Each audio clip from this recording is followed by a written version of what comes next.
ഒമാന്റെ തലസ്ഥാന നഗരമായ Muscat Asian രാജ്യങ്ങളിൽ ഏറ്റവും വൃത്തിയുള്ള രണ്ടാമത്തെ നഗരമായി മാറി.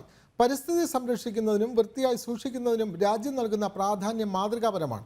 രാജ്യത്തിന്റെ സാങ്കേതിക പുരോഗതിക്കൊപ്പം പ്രകൃതി സമ്പത്തും ജീവിതത്തോട് ചേർത്ത് പിടിക്കുകയാണ് ഒമാൻ.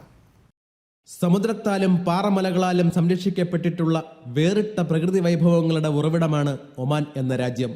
രാജ്യത്തെ ചില പ്രവിശ്യകളിൽ കാണുന്ന പ്രകൃതി വൈവിധ്യങ്ങളാൽ മറ്റ് ഗൾഫ് നാടുകളിൽ നിന്നും ഒമാൻ എപ്പോഴും വ്യത്യസ്തമാകുന്നു. ഭരണകർത്താക്കളുടെയും അവിടെ ജീവിക്കുന്ന ജനങ്ങളുടെയും കഠിന പ്രയത്നത്താൽ ഇന്ന് രാജ്യം സാമ്പത്തികം, സാങ്കേതികം, സാംസ്കാരികം എന്നീ നിലകളിൽ വളരെ മുന്നിലാണ്. ഏഷ്യയിലെ ഏറ്റവും വൃത്തിയുള്ള രണ്ടാമത്തെ നഗരമെന്ന നേട്ടവും ഒമാന്റെ തലസ്ഥാന നഗരമായ മസ്കറ്റ് കൈവരിച്ചിരിക്കുന്നു.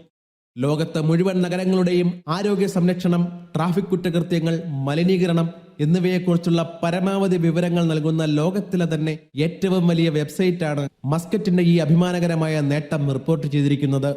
ഈ രാജ്യം തങ്ങളുടെ പരിസ്ഥിതി സംരക്ഷിക്കുന്നതിന് വേണ്ടി എത്രമാത്രം കരുതലാണ് സ്വീകരിക്കുന്നതെന്ന് ആരെയും ആശ്ചര്യപ്പെടുത്തുന്ന ഒന്നാണ്. സൂര്യന്റെ കടുത്ത ചൂടിൽ തളരുന്ന ചെടികൾക്കും വൃക്ഷങ്ങൾക്കും മനുഷ്യനെന്ന പോലെ തന്നെ തുല്യ പ്രാധാന്യമാണ് ഗവൺമെന്റ് നൽകിയിരിക്കുന്നത്.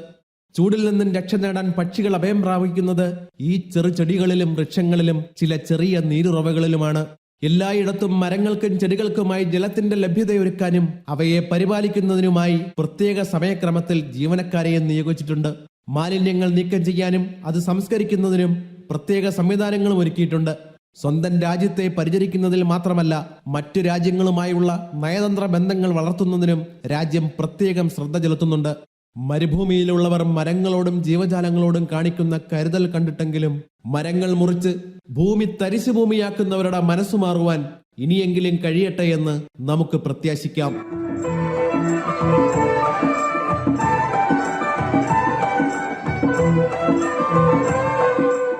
പത്മചന്ദ്ര പ്രകാശ്, ജനം, ഒമാൻ.